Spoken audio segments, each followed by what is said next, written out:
అందరికీ నమస్తే. కాళేశ్వరం ప్రాజెక్టు విషయంలో ప్రభుత్వ పెద్దలు ఎవ్వరు మాట్లాడినా ఏం మాట్లాడతారు? 1,00,000 కోట్లు గోదావరిలో పోసిండ్రు, 1,00,000 కోట్లు తిన్నారు, 1,00,000 కోట్లు వృధా అయిపోయినాయి, ఈ ప్రాజెక్టే వేస్ట్ అన్నీ మాట్లాడతారు. కానీ కోర్టులో ప్రభుత్వం ఒక కౌంటర్ వేసింది. కమిషన్ రిపోర్ట్ కొట్టేయాలని కేసీఆర్, హరీష్ రావు ఇంకా కొంతమంది ఆఫీసర్లు పోయారు కదా, దానికి కౌంటర్ వేసింది ప్రభుత్వం కోర్టులో, హైకోర్టులో.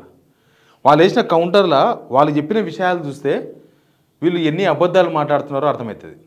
వాళ్ళు బయట మాట్లాడుతున్నది కోర్టుకు కూడా చెప్పొచ్చు కదా.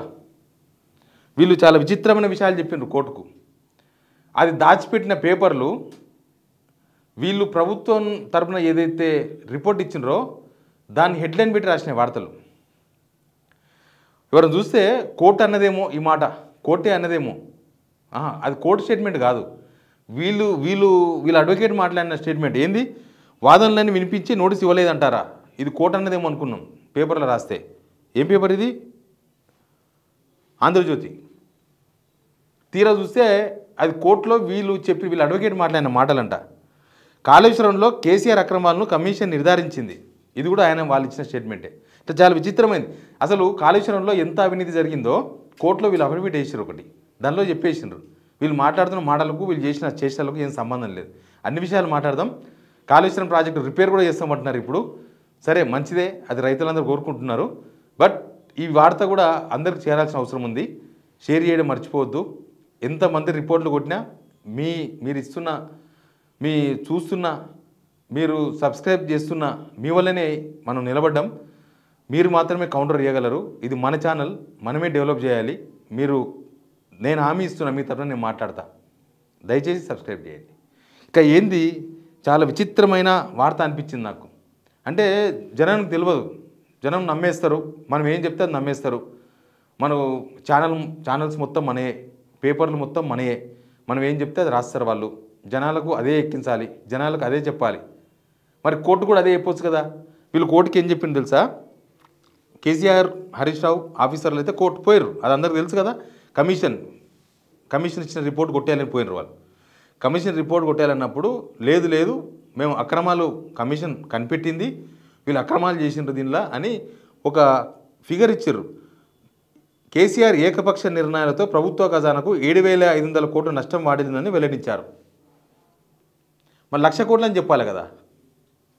అంటే కోర్టుకు 1,00,000 కోట్లు అని చెప్తలేరంటే అది అబద్ధం అనే కదా అర్థం దానికి. అది ప్రభుత్వ ఖజానా అంటే జనాలది. కేసీఆర్ 1,00,000 కోట్లు దోచుకుంటే అది ఖచ్చితంగా అది నిజమైతే కోర్టుకు చెప్పాలి కదా. ఆ కేసీఆర్ ఉన్నా ఆయన ప్లేస్లో ఎవరైనా ఉండని. మీరు కోర్టుకి ఇచ్చిన దానిలో 7,500 కోట్ల రూపాయలు నష్టం వాడిందని ఎందుకు చెప్పారు అంటే దాని అర్థం ఏంది? గవర్నమెంటు 2023 ఎలక్షన్స్ ముందర మొత్తం అదే మాట్లాడేసారు. కాళేశ్వరం ప్రాజెక్టు 1,00,000 కోట్లు పోయినాయి, మొత్తం కూలిపోయింది. కాళేశ్వరం ప్రాజెక్టు విషయంలో వీళ్ళు చెప్పింది ఒక్కడు కూడా నిజం కాదని తేలిపోయినాయి. మొత్తం కుప్పకూలింది అన్నారా? కుప్పకూలిపోయింది, 3 నెలలనే మొత్తం కుప్పకూలిపోయింది అన్నారు. తీరా చూస్తే ఇప్పుడు ఆ కాళేశ్వరం ప్రాజెక్టులో ఉన్న అన్ని మిగతా రిజర్వాయర్లు, మిగతా పంప్ హౌజులు అన్నీ వాడుతున్నారు. అయింది ఫస్ట్. రెండోది, కాళేశ్వరం ప్రాజెక్టు వేస్ట్ అన్నారు. అసలు కాళేశ్వరంతో సంబంధమే లేదు, అవసరమే లేదన్నారు. మొన్న వానాకాలంలో ఒక 1 మంత్ లేటుకు వచ్చింది వాన.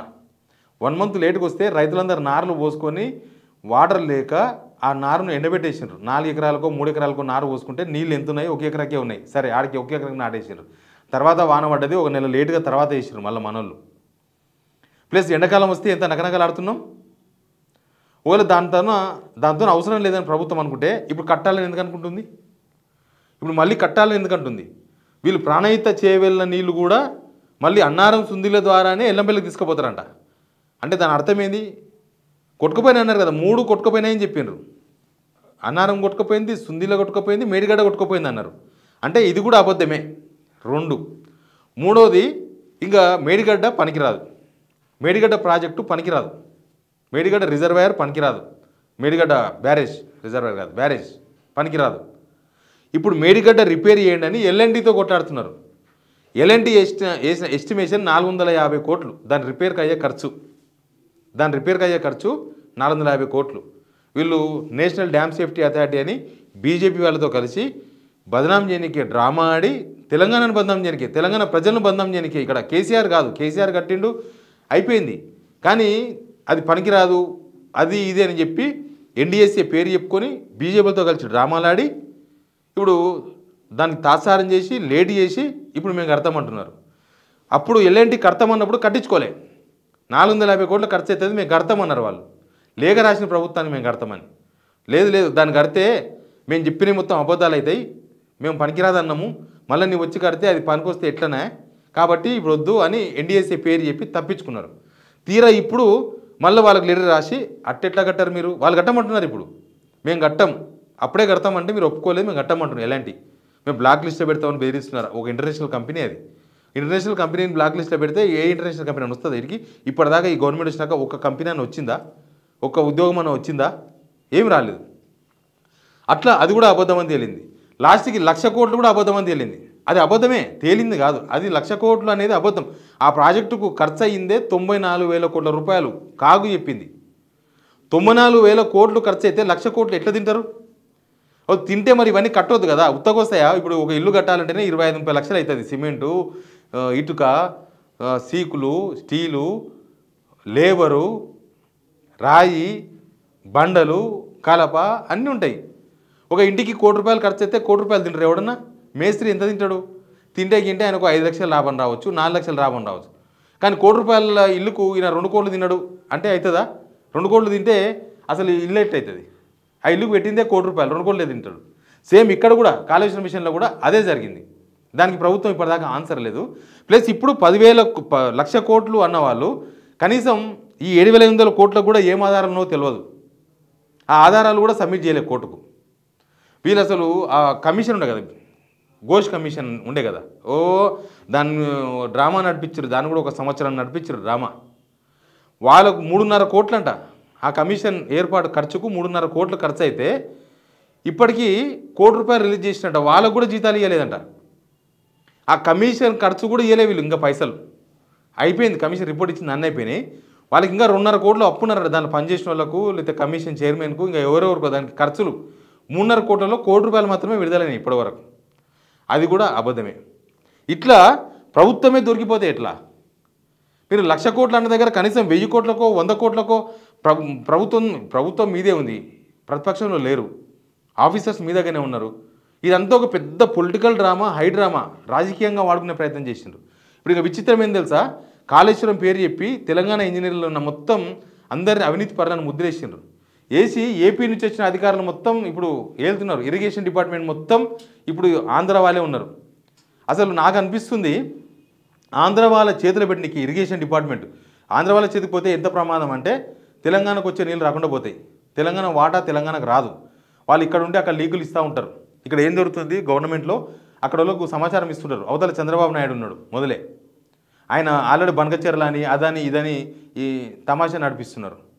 ఇప్పుడు ఇక్కడ ఉన్న ఆంధ్ర అధికారుల కింద మనోళ్ళు పనిచేస్తున్నారు. మనోళ్ళందరూ ఇప్పుడు దొంగల్లాగా బతుకుతున్నారు. దొంగలను ముద్రలు వేసిన వాళ్ళ మీద, తెలంగాణ ఉద్యోగుల మీద. ఆంధ్ర ఉద్యోగులు మాత్రం స్వచ్ఛమైన వాళ్ళు మాత్రం ఉంటారు. ఉత్తమ్ కుమార్ దగ్గర అడ్వైజరే ఆంధ్రకు సంబంధించిన ఆయన, అక్కడ సీఎస్గా పనిచేసి మన ప్రాజెక్టుల మీద కేసులు వేసిన ఆయన. ఇప్పుడు ఇరిగేషన్ డిపార్ట్మెంట్లో హెచ్ఓడీస్ మొత్తం ఆంధ్రోలే. మన తెలంగాణ వాళ్ళంతా వాళ్ళు దొంగల్లాగా చూస్తున్నారు. రోజు పేపర్లో వార్తలు రాపిచ్చి వాళ్ళు అంత తిన్నారు వీళ్ళు ఇంత తిన్నారు అని చెప్పి. అంటే ఒక్క కాళేశ్వరాన్ని బదనాం చేయనికే వీళ్ళు ఎంతమందిని బలి చేసే ప్రయత్నం చేసినారంటే మొత్తం తెలంగాణనే బలి చేసే ప్రయత్నం చేసినారు.